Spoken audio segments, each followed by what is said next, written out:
Well, Elin, welcome to our first edition of the podcast. We're really excited about having this new tool here. Thank you.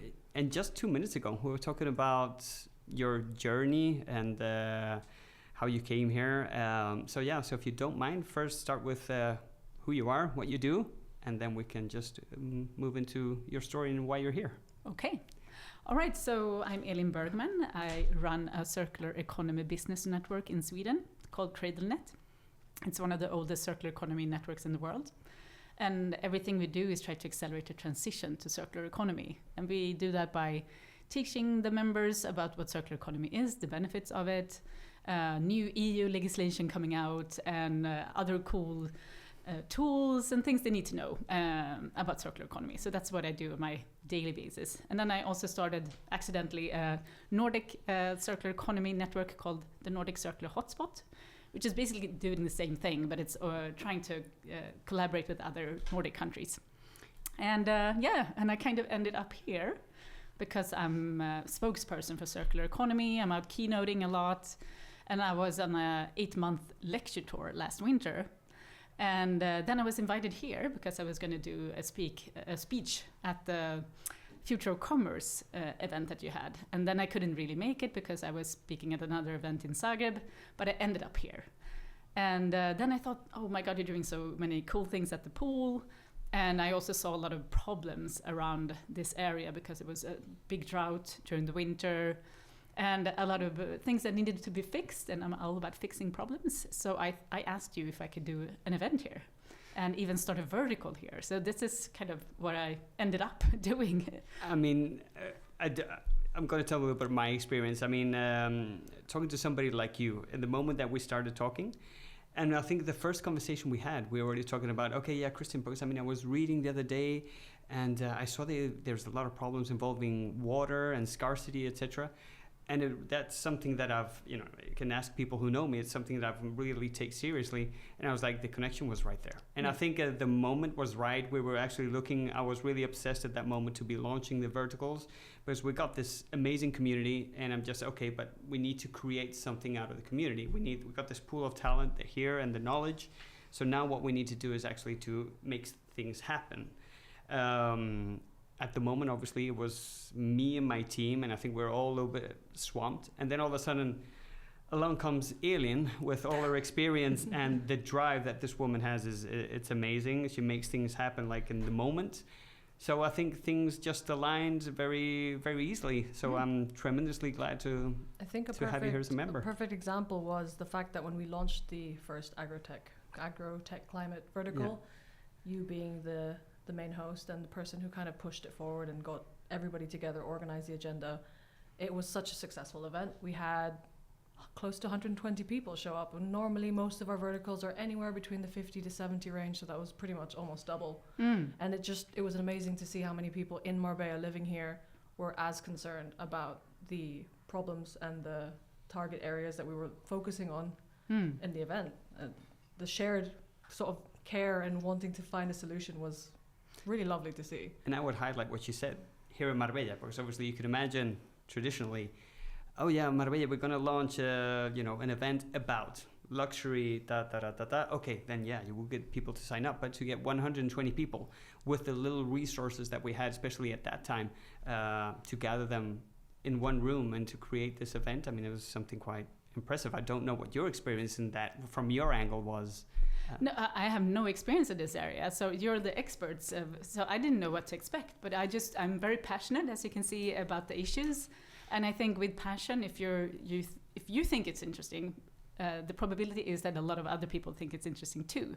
So the only gamble for me was how many would come, and apparently it is interesting for many people because they are living here, they see the water scarcity, but the problems that I felt like when I came here was like people were communicating on Facebook and other social medias that, my problem is that I can't fill my pool or I can't wash my car.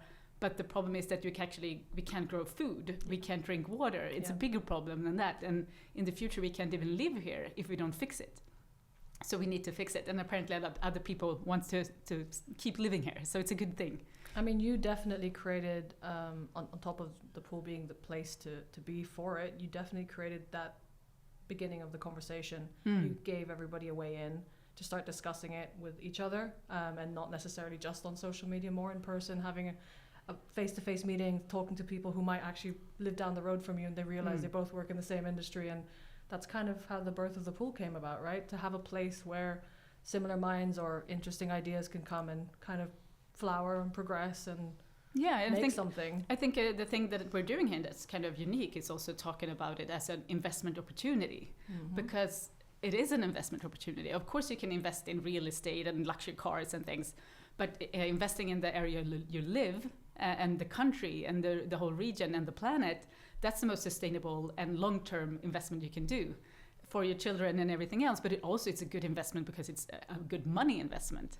And we need to talk more about that. And I think that's also what made people so interested. Exactly. I was about to highlight that point, because we're talking about, it can be an investment, like what we're talking about earlier. But then especially even, there's a lot of real estate here in Marbella. That conversation is always on the table. But hey, what is the value? How does that affect the value of something that you've already purchased? I mean, you've got your house, you've got your, you finally maybe retired to Marbella, you got your plot of land, you've got your house. Okay, but all of a sudden there's no water. What's going to happen to the value of property? And I think that approach was very unique. So that's something that I really applauded, and so people reacted to it. Yeah, it was really. I mean, the really visuals good. you provided in your presentation as well. That really, I could see a lot of people's faces when I was watching it, and they were all kind of thinking, "I live in that area. Is that what it's going to look like in 10, 15, 20 years?" And also, I think it's so cool what's happening now since we did the launch of the vertical, because now there's a lot of projects working regeneratively, the things that we were actually promoting and doing, implementing a lot of the solutions. So it feels like there's a movement going on that we're also part of, which is very cool as well. A movement that you started. A part of started. Exactly. I mean, what I, if you don't mind, let's take us, obviously, now we've jumped in quite specifically to what Marbella looks like. But obviously now we're talking about a new era, especially, a circular economy when it comes to Europe, legislations, etc. Would you give us a very, very brief update how you see where Europe is moving to, and maybe from what briefly you've seen in Spain so far? I would love to have your input in that. Yeah, so maybe we can just say that first of all, the planet is only 7.2% circular, which means that we are wasting more than 90% of the resources we have. It's not cycled back into the economy again. So we basically throwing a lot of precious resources away. They're ending up in landfills, or we're burning it like we do in Sweden and in the Nordic countries. We have big waste incineration plants, which we use to make energy out of, but it's not sustainable. We're supposed to, in the Circular Economy Action Plan, recycle back much more resources into the economy again. And the Nordics is actually worse than the global average, because Sweden is only 3.4% circular, Norway is only 2.8% circular. So I think Spain is actually better, even though you're the biggest landfill country in Europe. So you are wasting a lot of resources, but they're not burned, so you can dig them up again if you want to. But we will see. We don't have a circularity gap report for Spain yet, which we have for Sweden and Norway and the world. But we don't really know exactly how circular Spain is, so I don't really have a number for that. But my guess is it's much more circular than Nordics. And the reason why Nordics is not so circular is because we're very rich. We have a lot of resources. We use big cars, we have many houses and so on, and a lot of land to put everything on. And it's also a very extractive economy. And Spain is not so much. I mean, you are one of the biggest producers of food in Europe. So you're kind of like the green garden, which produces all the food. But again, it's extremely vulnerable if we have the drought and we don't fix the climate problem. And that's going to also affect the Nordics. And now the good thing is that there's a Circular Economy Action Plan in place. It's been in place a long time in the European Union. We're actually on the second Circular Economy Action Plan now. Okay. But the thing that's happening now is the things that were said that's going to be implemented in the plan are now being implemented. And one of the biggest things that happened is that we have a circular economy taxonomy, which means that we're moving the money that's been invested in unsustainable things. We're moving them to invest only in sustainable things. So this is making a big shift. And in order to evaluate if industry is circular or not, or sustainable or not, the taxonomy is basically a language, is a way of defining what's sustainable or not. So that's already been done and it's already happening, but it's going to take a while to move all the money in the right direction. So that's a big thing. The other thing that's happening is that we have something called CSRD in place, which is a reporting directive. And that means that all companies on the stock markets, and we're starting now with the large companies, needs to report on not only climate, water and marine resources, biodiversity, pollution, and circular economy. And this is the first time they ever did that. So now they're kind of panicking, like, how do we report on circular economy? We don't know. So there's like a very strict directive now on how to report, which means that all companies need to know what are in their value chain and what all the products they are producing contain of, and how are they made? Is it like mining? How are they put together? What type of energy are they using? Everything, and combined now with how much carbon emissions and how much biodiversity impact they have and everything. And it's starting with the large companies. It's going to move to the mid-sized companies and even the small ones. And which is amazing. This is making it a global thing. Look at her It's smile. also- Yeah. I'm She's so happy about loving this. this. I'm loving the European Union because it's also about the companies exporting to the European Union, which means it's basically a global thing. Everybody needs to report. And when they report, they understand it. And if they understand it, they're going to fix it. So, and this is the first time in history we can actually compare one company in the same sector to another because we have the same reporting standard. So if I want to buy products from a company and make sure it's not putting risk to my name or my brand, of course I'm going to buy for the more sustainable one.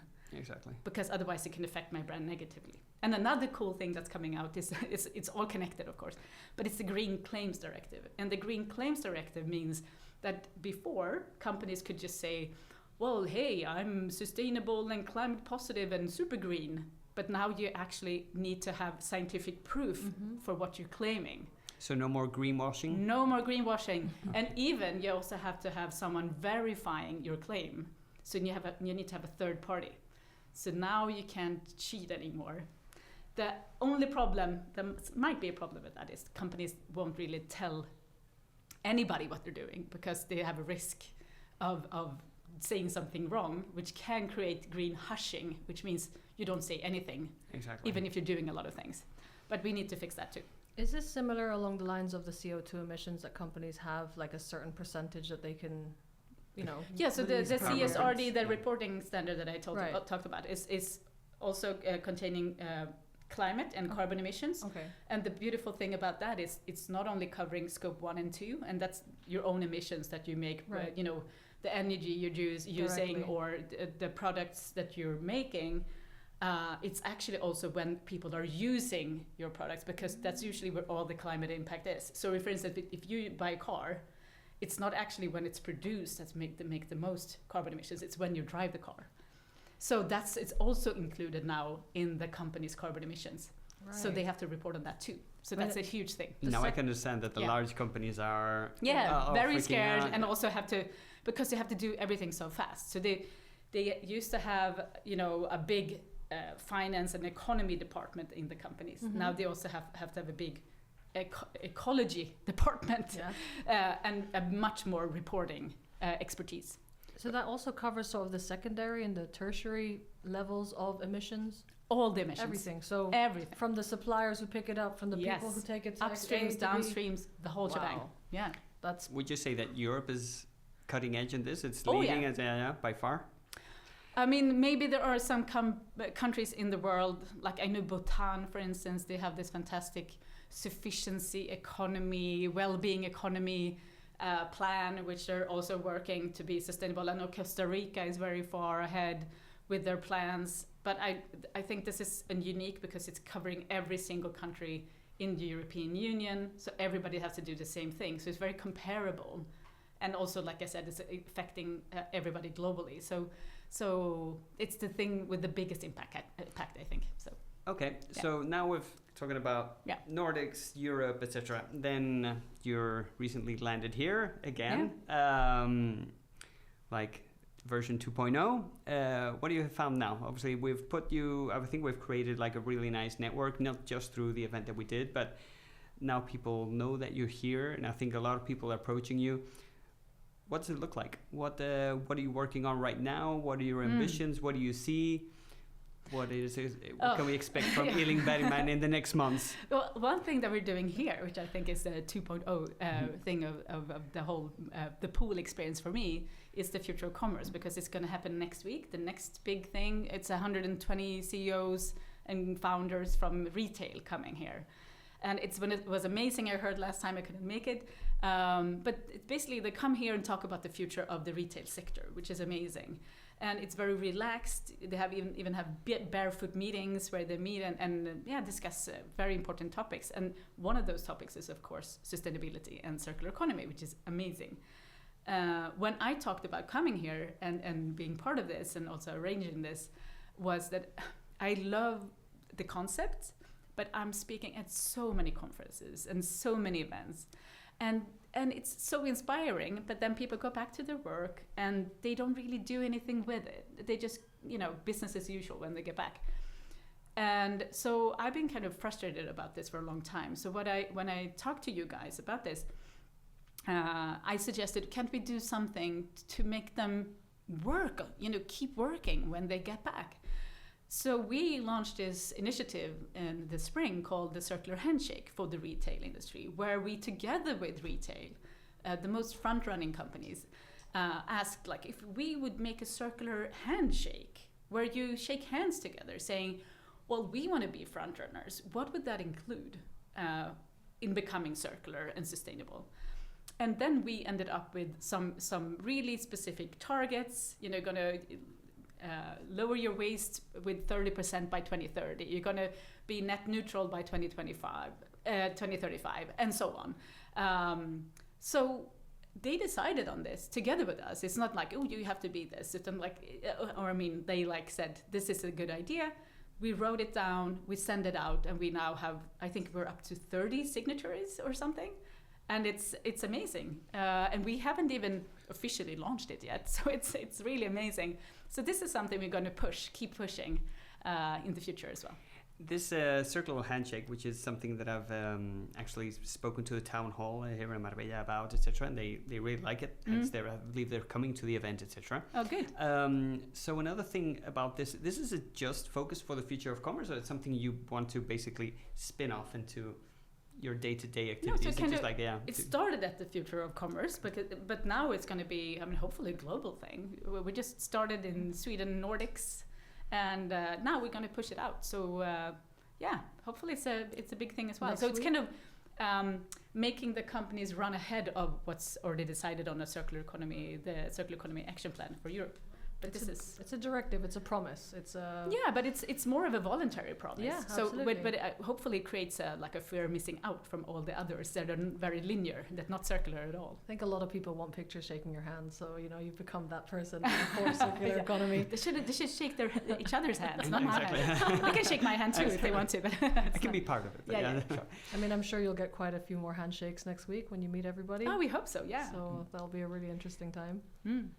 Where do you see the future of the verticals of the AgTech climate vertical? Where do you see that going in the next month? So exciting.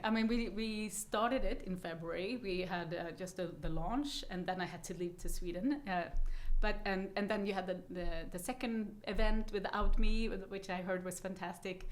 And so now we also have a really good, fantastic group of companies that want to be joining the vertical. And what we're saying about the vertical is it's a network where we try to solve many of the problems we have here with different solutions. So we have so many solutions already in the house, and they didn't even know about each other at one point. And now they're like big collaborators and so on.